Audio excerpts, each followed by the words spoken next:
जी बिल्कुल नाज़रीन, असां हिन वक़्तु मौजूदु आहियूं कश्मीर में। सिंध जे ॿिनि शहरनि जा कश्मीर में भी महांगाई जो जिन बेकाबू थी वियो आहे। रमज़ान शरीफ़ जो भलारो महीनो शुरू थींदे ई जेके दुकानदार आहिनि उन्हनि हथरादू रेट लिस्ट लगाए छॾिया आहिनि ऐं अवाम खे ॿिन्ही हथनि सां लुटण लॻा आहिनि। इन हवाले सां असां सां कश्मीर जा शहरी भी मौजूदु आहिनि। अचो त उन्हनि सां ॻाल्हि ॿोल कयूं, उन्हनि जो छा चवणु आहे। जी भाई, कश्मीर में जो अरूज ते महंगाई थी वही है।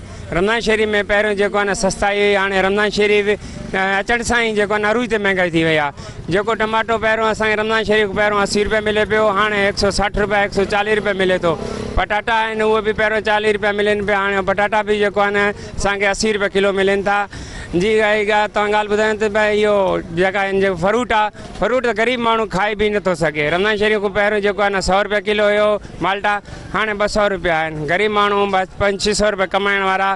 फ्रूट तो असां को वियो इन दुनिया में निकिरी।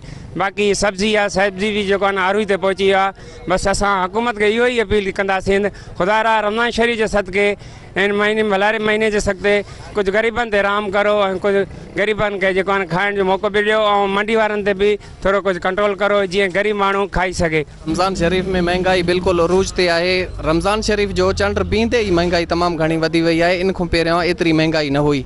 जेकी केला असां 70-80 रुपये में दर्जन वठूं पिया, उहो हींअर 200 रुपये दर्जन हले तो पियो। जेकी माल्टा आहिनि उहे 80 रुपये किलो हुयो, हिन वक़्तु 150 रुपये में किलो हली रहिया आहिनि। फ्रूट तमाम घणा महंगा आहिनि। खजूर जे हवाले सां भी तमाम घणी महंगाई आहे। असांजे ख़ासि तौर ते असांजे डिस्ट्रिक्ट कश्मीर में तमाम ज़्यादा महंगाई आहे ॿियनि शहरनि जी निस्बत। मुतालबो इहो ही कंदासीं त DC साहब खे असांजी इहा ही रिक्वेस्ट आहे त मथे खां वठी हेठे लेवल ताईं तव्हां रेटनि ते पाबंदी कयो। छो त रेट हितां सिर्फ़ु हेठियां न आहिनि, मथियां मंडी खां जेकी माल अचे थी उहा भी तमामु घणो महांगो आहे। इन्हनि खे महांगो मिली रहियो आहे, इन जे करे ही रेडी वारा भी महांगो ॾियनि था। जी बिल्कुलु अतरादू महंगाई अरूज ते पहुतल आहे। खाधे पीते जी शयुनि में बिल्कुलु वाध थी चुकी आहे। रमज़ान शरीफ़ जे खां अॻु में सस्ती हुयूं, हाणे बिल्कुलु वाध थी चुकी आहे। सब्जी हुजे या खाधे पीते जी शयूं कुझु भी हुजनि, खंडु हुजे चांवर हुजे, बिल्कुलु महांगियूं थी वियूं आहिनि, अरूज ते पहुतल आहिनि।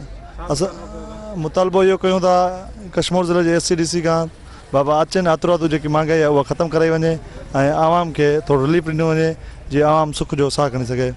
जी बिल्कुल नाज़रीन, अवां कश्मीर शहरनि जो ॻाल्हियूं ॿुधियूं, हिननि जो इहो ही चवणु आहे त हिननि SCDC खां मुतालबो कयो आहे त जेके मुनाफ़िक़ोर दुकानदार आहिनि उन्हनि ख़िलाफ़ कार्रवाई कई वञे, असांखे रिलीफ फराहम कयो वञे। जी।